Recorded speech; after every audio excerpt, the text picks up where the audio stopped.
Hey everybody, it's Scooter. And Jaiden. Corey's in Florida. We're with Corey and Scooter Real Estate. Today, let's dive into the old RE14. Let's do it. The Buyer Representation Agreement. Okay, it's a good one.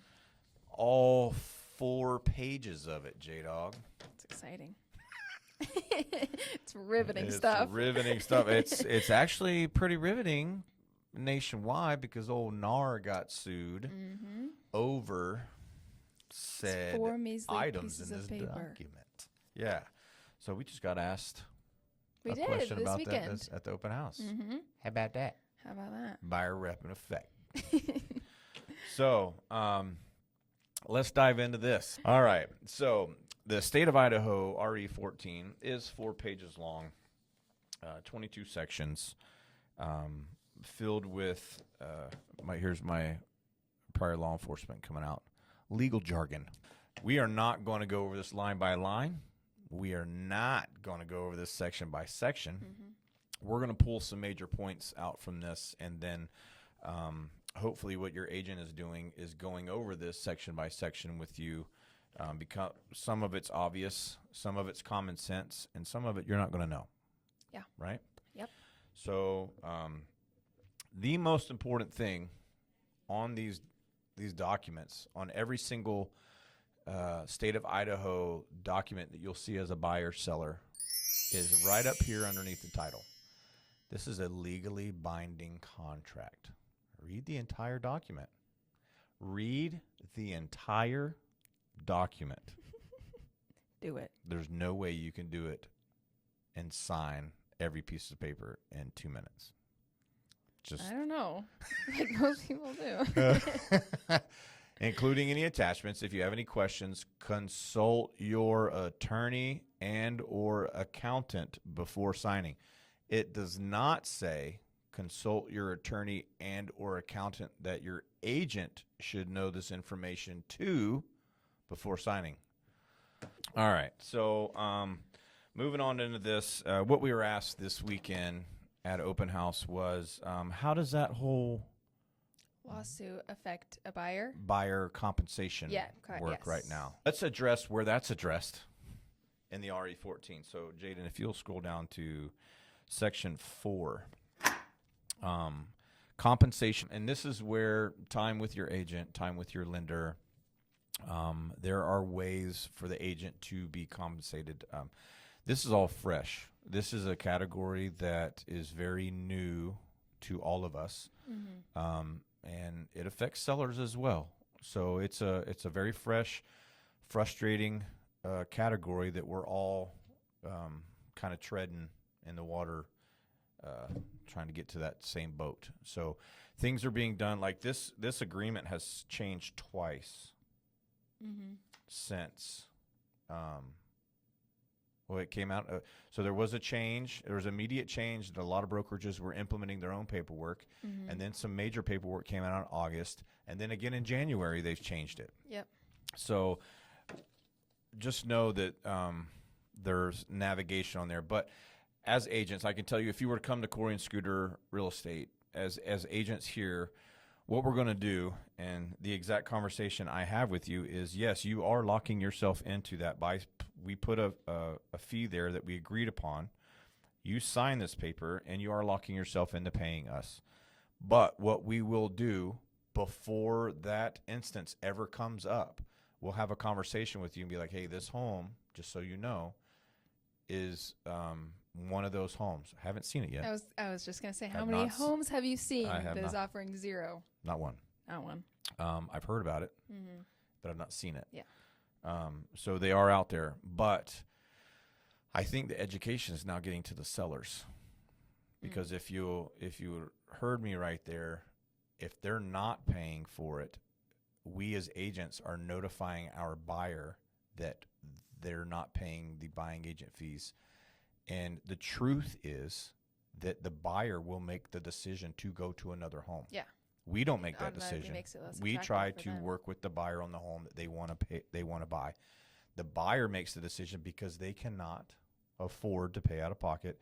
They don't want to get any extra lending. They don't want to go through the hoops of that stuff. So they walk away and they go find another property. So I think sellers are getting educated on that. That's why we won't see it as much. Yeah.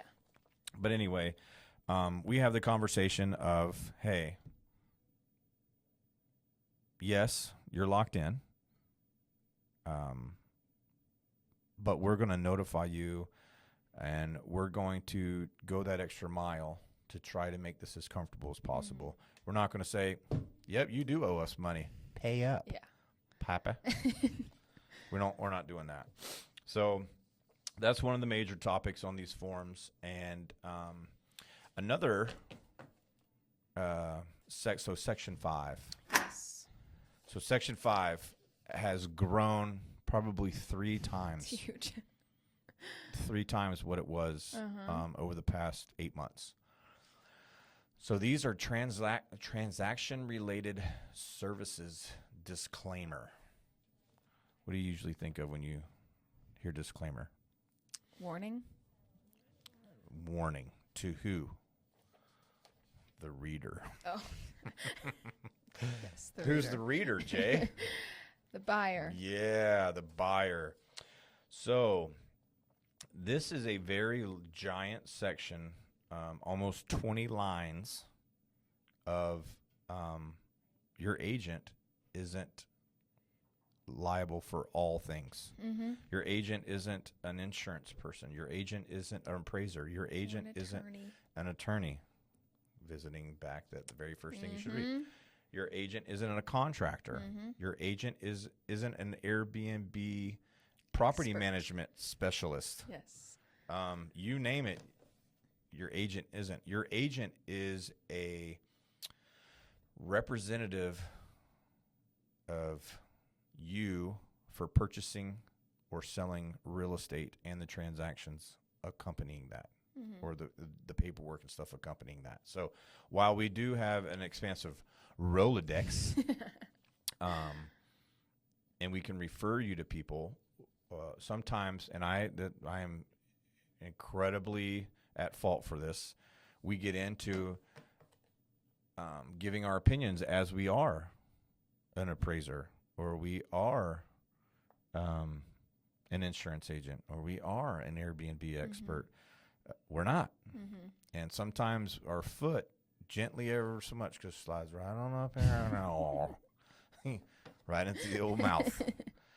So I highly recommend that you, and this is where the relationship with you and your agent will come into play here, because you can't hold your agent liable for one of the big bold things. Broker will not investigate the condition of any property, including without limitation the status of permits, zoning, location of property lines, square footage, this and that.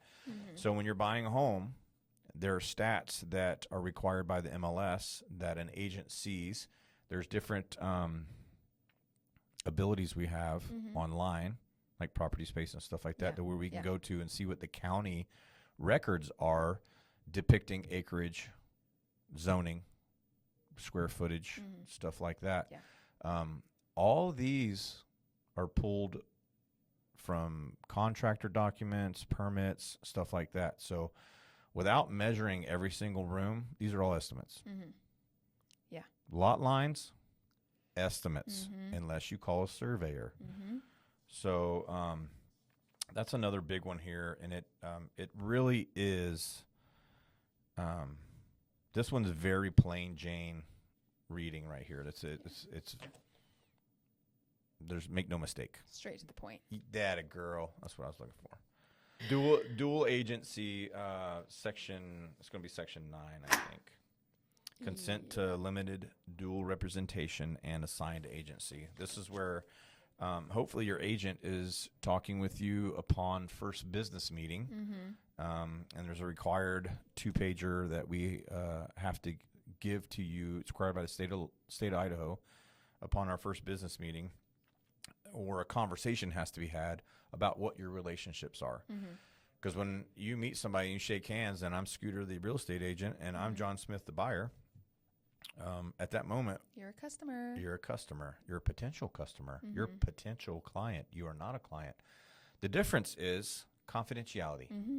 Yep. I'm pretty sure that we can say that, and it basically is the umbrella of all things, confidentiality. So what you say to an agent as a customer, so say there's an agent coming to try to list your home and y'all haven't signed a seller representation agreement, and you're like, hey, I'm John Smith, and y'all start liking each other and you're friends, and you ain't signed a seller rep. And oh, by the way, I'm getting a divorce. And oh, by the way, the house flooded. And There's oh, by the way, in the bathroom. oh, by the way, I won't go there. My cop brain's going to some crazy like, dead else? body places and stuff like this. So I'm just like, did you see me float off in another Yeah, room? I thought you were waiting for me. Oh my gosh. No. So all that stuff you just said is shareable. It would be poopy of that agent to do that. But there's a reason why we're in lawsuits, NAR's in lawsuits, because there's bad apples with everybody. But that information can be shared, and it becomes some information that they may use for a buyer that they know that might want your house, or they may use for themselves to make an offer. So use it against you. Please don't give away any information that could lessen the value of your house, regardless of what it is, if you even think it is, without having some sort of confidentiality agreement signed with an agent, whether that be through a buyer representation or a seller representation. And if you've gotten that far to share that stuff with an agent, you should be feeling pretty decent to give them your trust and move forward with a representation agreement. So the limited dual agency, when you sign this as a buyer, you don't want to sign the single agency. I mean, you may, but I recommend you don't, because that knocks down your ability to look at properties represented by agents outside the brokerage your current agent resides under. Yeah. So the reason you're initialing the limited dual agency and or assigned agency is to be able to see properties outside of your brokerage listed by another brokerage, and to allow you to see listings that your agent may have. And then, your agent is representing both sides. Yeah. That's a whole nother topic and a whole other conversation. And it can happen, and a lot of agents, including ourselves, have done it before. I think that's why it's awesome Corey and I are together, and we got Jaiden, and we can all separate ourselves and work on behalf of the buyer or seller. Say if we have a listing under Corey and Scooter Real Estate, and we have a buyer who's unrepresented, or we have already represented them, and we say, hey, this house would be perfect. Corey and I can split. Jaiden and I can split. Jaiden and Corey can split. We can represent both sides and keep confidence and work as sole agents. We can do that. We've done it. Corey and I have done it many times. So there's that. Yeah. We appreciate y'all being patient with us as we begin to make a whole bunch of new videos and a whole bunch of new content. Keller Williams, who we hang our license under, has this awesome media room that we get to vandalize. So we appreciate that, and it's pretty cool. So we're on, give your little spiel. Okay. Follow us on Instagram and Facebook at Corey and Scooter Real Estate. Find us on YouTube at just Corey and Scooter. We're going to be doing a whole lot more videos, deep diving into topics, going to local businesses, talking about neighborhoods, everything in North Idaho. Yeah, so dude, it's going to be that's fun. Exciting. We get to meet a whole bunch of new people and allow you to meet people that we already know to meet us. So yeah, you're getting Jaiden and I are loosening up a little bit on these microphones. We are doing good. Corey, watch out, boy. He's gonna be impressed when he comes back. So as always, I always want to end up the show. I am a disciple of Jesus Christ, and I know Jaiden is, and I know Corey is.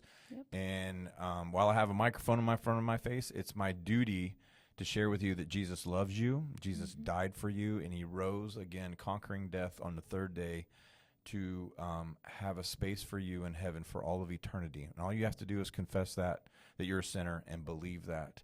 And he has a place for you eternity. If you want to know more about that, you can always call me, text me, any of us, you can call or text. You will always have a seat next to me at my church. If you and your family want to join me and my family, and I know Jaiden as well and Corey as well. So God bless you. Scooty. Jaiden. Out. Bye.